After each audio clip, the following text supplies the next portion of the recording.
आज के पत्रकार वार्ता में सभी पत्रकार साथियों का मैं स्वागत करता हूं।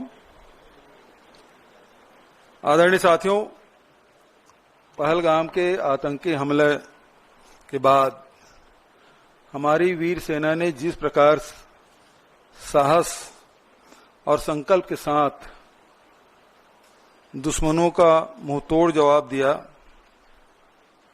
पूरे राष्ट्र के लिए यह गर्व का पल था। हमारे जवानों ने 1965 में, 1971 में और कारगिल युद्धों में भारत की अखंडता को बचाया। 1971 में इंदिरा जी ने दुनिया को दिखा दिया था कि भारत किसी के सामने झुकने वाला नहीं है।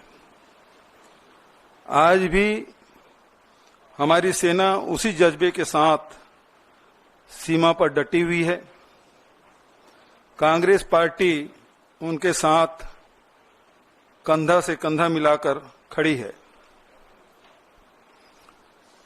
जब जब देश में संकट आया, कांग्रेस पार्टी ने राजनीति को पीछे रखा और राष्ट्रहित को प्रथम स्थान दिया। 1965 में लाल बहादुर शास्त्री जी ने जो नारा दिया, आज भी वह बहुत प्रसिद्ध है, जय जवान जय किसान। इस नारा देकर उन्होंने राष्ट्र को एक सूत्र में बांधा। 1971 में इंदिरा जी ने अमेरिका के दबाव को ठुकराकर पाकिस्तान को धूल चटा दिया था। आज भी हमारा वही संकल्प है। आतंकवाद के खिलाफ संघर्ष में राजनीति नहीं, राष्ट्रवाद चाहिए। हमने इंदिरा जी से सीखा है, दुश्मन से बातचीत की मेज पर जब बैठें तो कमजोरी नहीं, ताकत दिखाएं। 1971 में 93,000 पाक सैनिकों को घुटने टिकाए, लेकिन कभी भी दुनिया के सामने झुके नहीं। आज सरकार से पूछिए, क्या अमेरिका के दबाव में हमने अपनी नीति बदल दी? इस संकट की घड़ी में कांग्रेस ने सभी राजनीतिक कार्यक्रम रद्द किए। संविधान बचाओ रैली जैसे महत्वपूर्ण आयोजन को स्थगित किया गया ताकि देश में एकजुटता का संदेश जाए। हमने जय हिंद यात्रा निकाली, जिससे सेना का मनोबल बढ़े और जनता के बीच जनता आतंकवाद के खिलाफ एकजुट हो। हमने सरकार से कहा, चाहे जितना बड़ा संकट आए, कांग्रेस आपके साथ है।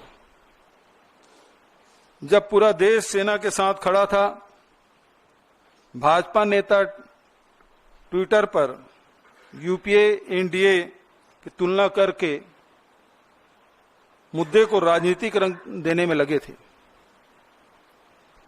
उनके नेता हमने सर्जिकल स्ट्राइक किया, कांग्रेस ने कुछ नहीं किया। जैसे ट्वीट करके सेना की बहादुरी को अपनी उपलब्धि बताने की कोशिश की।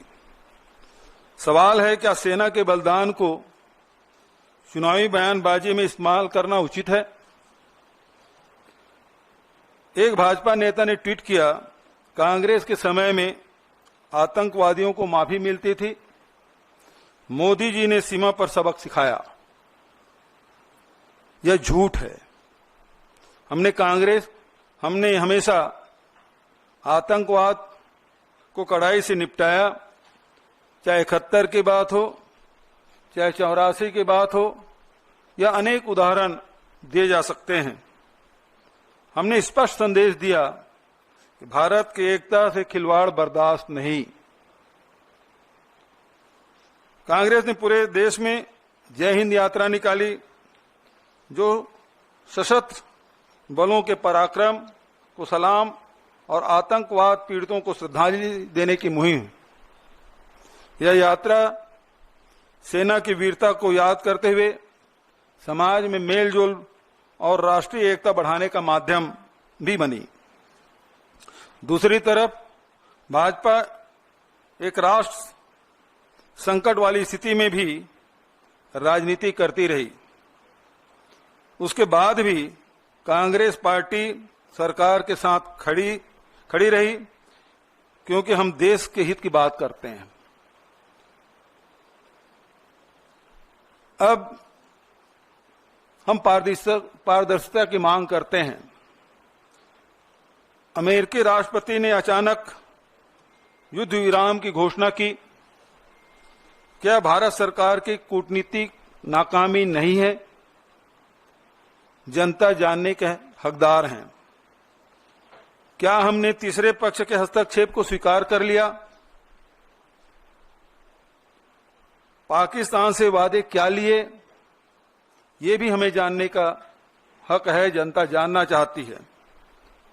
कांग्रेस की मांग मैं फिर से दोहरा देना चाहता हूं, जो राहुल जी और खड़गे जी ने पत्र लिखकर कहा कि संसद की विशेष सत्र बुलाई जाए और उसमें सभी दलों को बताएं कि युद्ध विराम की शर्तें क्या हैं। आज पूरे देश में जो घटनाक्रम घटी है, 22 अप्रैल से लेकर आज तक, जहां हमारे 26 लोगों की जान गई, पूरा देश उद्वेलित था कि आतंकवाद को समाप्त कर दिया जाए। और उस दिशा में कांग्रेस पार्टी ने भी समर्थन दिया। सरकार जो भी कदम उठाए, हम उनके साथ हैं। सरकार ने कदम भी उठाए, सेना से एक खुली छूट उन्होंने दी और हमारे सेना ने आतंकी ठिकानों को नेस्त नाबूद किया। लेकिन उसके बाद जिस प्रकार से ट्रंप का जो ट्वीट आया है, वो सब हम सबको चौंकाने वाला है। सभी अचंभित हैं और इससे बहुत सारे सवाल हम सब के मन में हैं। क्या हमने ट्रंप के जो बयान आए उससे हमने मध्यस्थता स्वीकार कर ली? क्या शिमला समझौता अब रद्द हो गए? हम लड़ाई आतंकवाद के खिलाफ लड़ रहे थे, यहां कश्मीर इस मामले में बीच में आ गया। ये बहुत सारे सवाल हैं और इसलिए कांग्रेस पार्टी ये मांग करती सरकार से ऑल पार्टी मीटिंग बुलाए और संसद के विशेष सत्र बुलाए जाए, ताकि स्थिति स्पष्ट हो सके। जनता जानना चाहती है और ये जो शंका के जो माहौल बना हुआ है, वो बादल छटना चाहिए कि सरकार ने क्या वर्षों से चली आ रही हमारी जो रणनीति है उसे बदल दिया गया है, ये जानना चाहती है। आप लोगों की तरफ से कोई सवाल हो तो सादर आमंत्रित।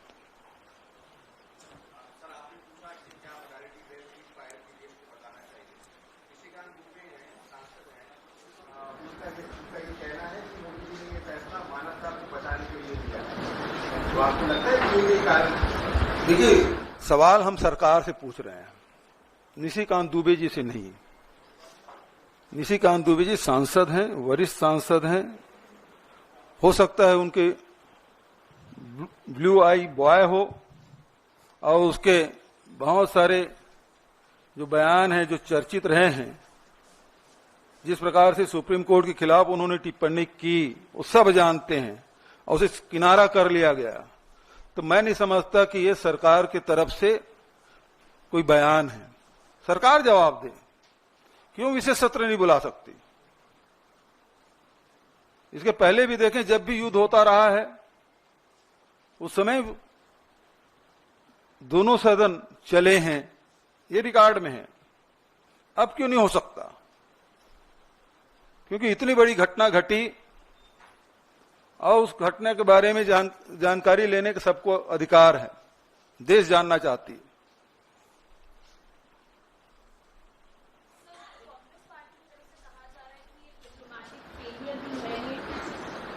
डिप्लोमेटिक फेलियर है सरकार का।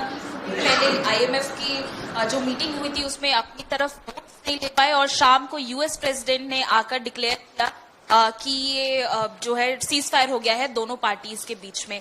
तो आपको क्या लगता है, क्योंकि आज जो बीजेपी की प्रेस कॉन्फ्रेंस हुई उसमें साफ कर दिया गया पहलगाम का बदला ले लिया गया है, आप क्या मानते हैं कि कहीं ना कहीं सरकार का भी एक कम है? सबसे पहली बात तो ये है कि युद्ध जब ये लड़ाई चल रही थी उस बीच में पाकिस्तान को आईएमएफ के द्वारा $1 बिलियन उसको दिया जाना और उसमें जब फैसले हो रहे थे तो हमारे प्रतिनिधि वहां नहीं थे।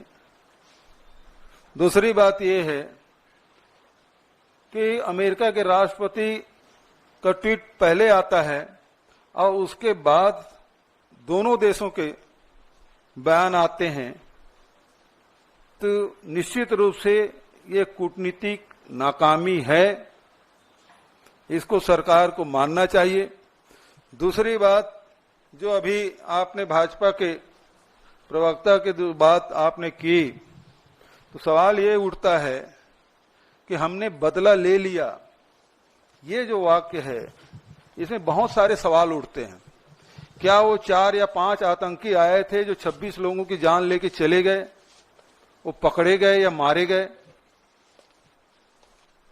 इसका उत्तर आना बाकी है। दूसरा, जब सरकार ने इसे चूक मान ली है तो जिम्मेदारी किस पे ठहराया जा रहा है? कौन उसकी जिम्मेदारी लिया, उसके लिए क्या उसकी सजा मुकर्रर की गई? क्या गृह मंत्री जी इस्तीफा दे रहे हैं?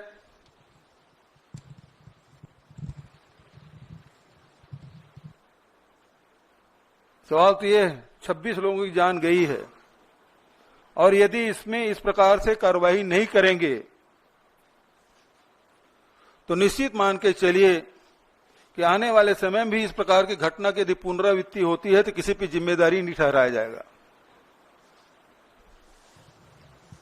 इसलिए बहुत जरूरी है कि सरकार बताए कि 4 आतंकवादी मारे गए या नहीं, पकड़े गए या नहीं, और ये जो चूक हुई है जब स्वीकार कर लिया है तो उसके लिए जिम्मेदार कौन है, उसे क्या सजा दी जा रही है?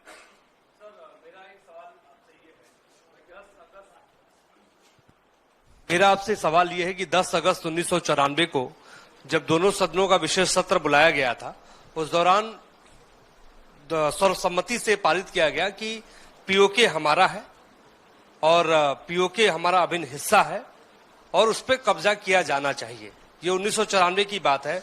2025 के दौर में आप लोग क्या सोचते हैं? आज भी पीओके हमारा है, उस पर कब्जा किया जाना चाहिए, क्या कब्जा किया जा सकता था? देखिए, प्रश्न आतंकी हमले का है। प्रश्न वहां से शुरू होता है कि 26 लोगों को धर्म पूछ के मार डाला गया और आतंकवाद समाप्त करने के लिए ये लड़ाई जंग छिड़ी।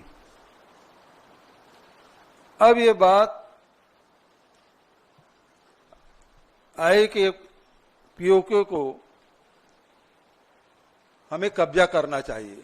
देश का मूड तो यही था, सब लोग चाहते थे कि बदला लेने के सबसे अच्छा अवसर है और मीडियम चल भी रहा था। कोई इस्लामाबाद पहुंच गए थे, कोई कराची पहुंच गया था, कोई रावलपिंडी में कब्जा कर लिया था। तो जनता तो यही मानेगी कि ना ये जो दिखाया जा रहा है वही सही है, तो पीओके कब्जा कर ही लेना चाहिए। और जब 1994 में आपने इसे पारित कर लिया है और देश ने माना पीओके हमारा है, और शिमला समझौते में भी द्विपक्षीय बात हुई थी, अब इस लड़ाई के बाद तो यह है कि तीसरा पक्ष तीसरे निष्पक्ष जगह में जाके आपको चर्चा करनी है। तो ये तो बहुत ही हम लोगों के लिए दुखद एक घटना है और ये शर्तें जो है हम सबके लिए बहुत ही शर्मनाक हैं। आम जनता आम सेंटीमेंट है वो बहुत भार पर है और उनको लग रहा है कि हमारा जो देश है उसकी जो मनोभावना थी उसके साथ खिलवाड़ हुआ है।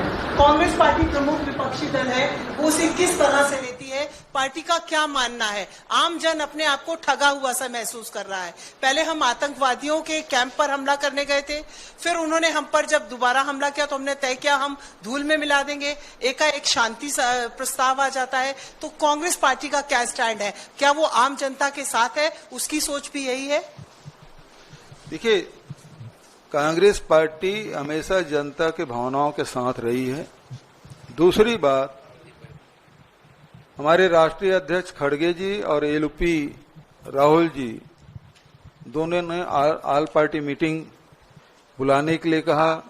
ऑल पार्टी मीटिंग हुई, प्रधानमंत्री नहीं आए, दोनों बार दोनों हमारे नेता गए और उन्होंने स्पष्ट आश्वासन दिया कि इस संकट की घड़ी में कांग्रेस पार्टी सरकार के साथ है, सेना के साथ है, जो भी कदम उठाए सरकार और सेना हम उनके साथ हैं।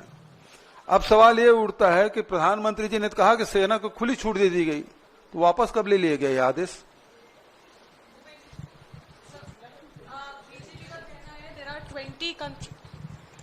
बीजेपी का कहना है कि 20 कंट्रीज जो है उन्होंने सपोर्ट किया है इंडिया को, लेकिन आईएमएफ का लोन तो दे दिया गया पाकिस्तान को। तो कहीं ना कहीं आपको लगता है हमारी फॉरेन पॉलिसी फेल हो गई इस बार?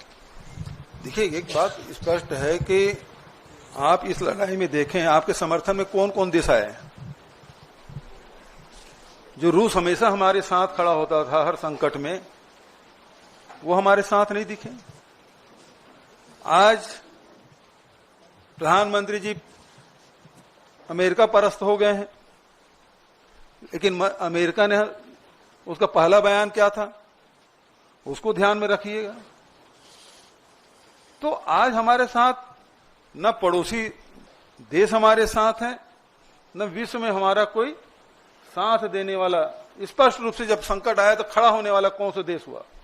जबकि नॉन अलाइनमेंट जब मूवमेंट चला, नेहरू जी से लेके इंदिरा जी और राजीव जी तक कितने देश हमारे साथ खड़े होते थे, और आज हमारे पड़ोसी देश भी हमारे साथ नहीं खड़ा हो रहा है।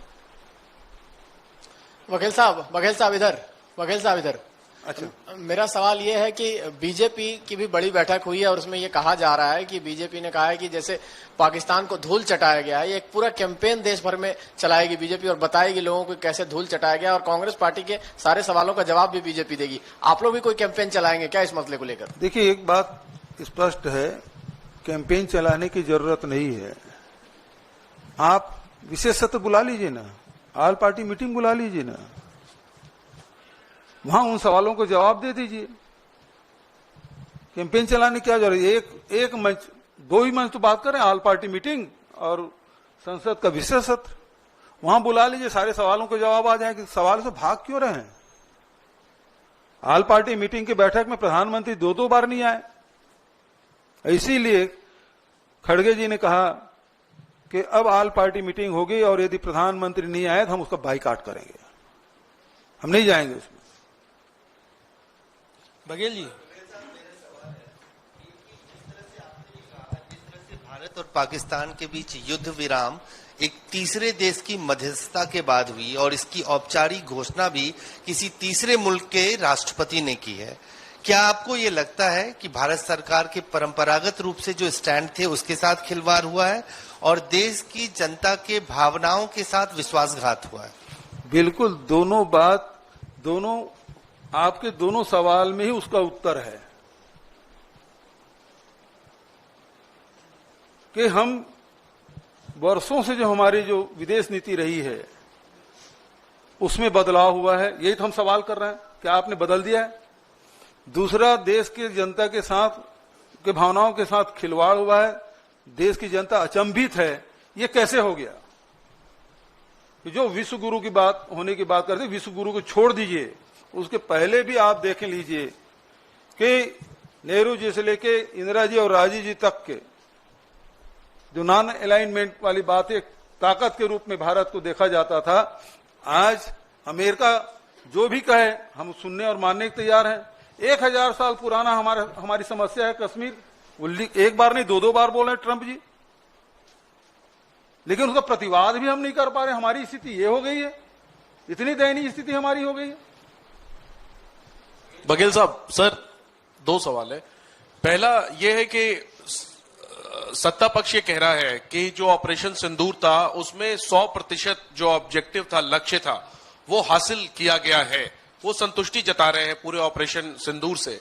क्या इस बात से कांग्रेस पार्टी सहमत है? क्या कांग्रेस को लगता है कि ऑपरेशन सिंदूर में 100% जो लक्ष्य था भारत का वो हासिल किया गया है? यदि ऐसा है तो विशेष सत्र क्यों नहीं बुलाते? वहां सवाल भी हो जाएंगे, जवाब भी दे दिया जाएगा, पूरा देश सुन लेगा, दुनिया भी सुन लेगा। नहीं, आप लोग अग्री हैं कि ऑपरेशन सिंदूर 100% सफल रहा, हाँ या ना? मैंने पहले आपको कहा कि यदि 26 लोग की जाने गई है, वो 4 या 5 जितने भी आतंकवादी रहे पकड़े गए क्या?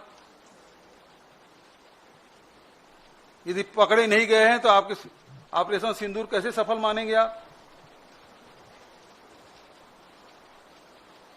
दूसरा, उसके जिम्मेदार कौन है इस चूक का?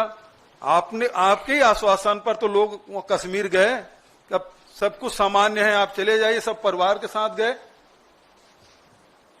और परिवार के सदस्यों को से बिछड़ के वापस आ गए।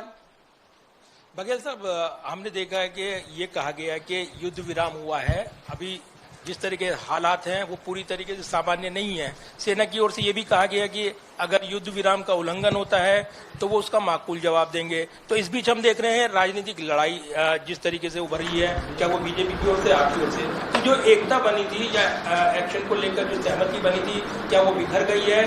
क्या एक्शन अगर होता है तो उसको समर्थन रहेगा? जितने सवाल आप पूछ रहे हैं ना, प्रधानमंत्री जी पत्रकार वार्ता क्यों नहीं लेते? ये सवाल आपको पूछने का मिल जाता। यदि प्रश्न को उत्तर नहीं देना चाहते तो विशेष सत्र बुला लीजिए, ऑल पार्टी मीटिंग बुला लीजिए, आपके तरफ से हमारे पार्टी के सदस्य लोग सवाल पूछ लेंगे, सांसद लोग सवाल पूछ लेंगे।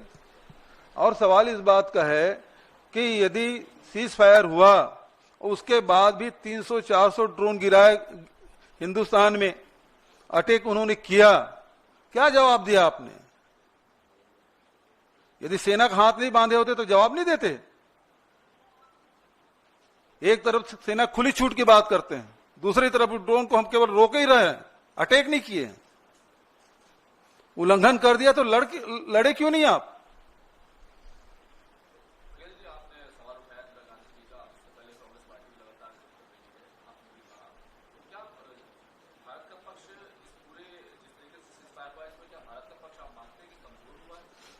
देश अपने आप को ठगा हुआ महसूस कर रहे हैं, अपमानित महसूस कर रहे हैं, शर्मिंदित हैं। जिस प्रकार से ट्रंप ने जो घोषणा की है, जो हमारा मस्तक है वो झुका है, इसीलिए तो हम विशेष सत्र की मांग कर रहे हैं।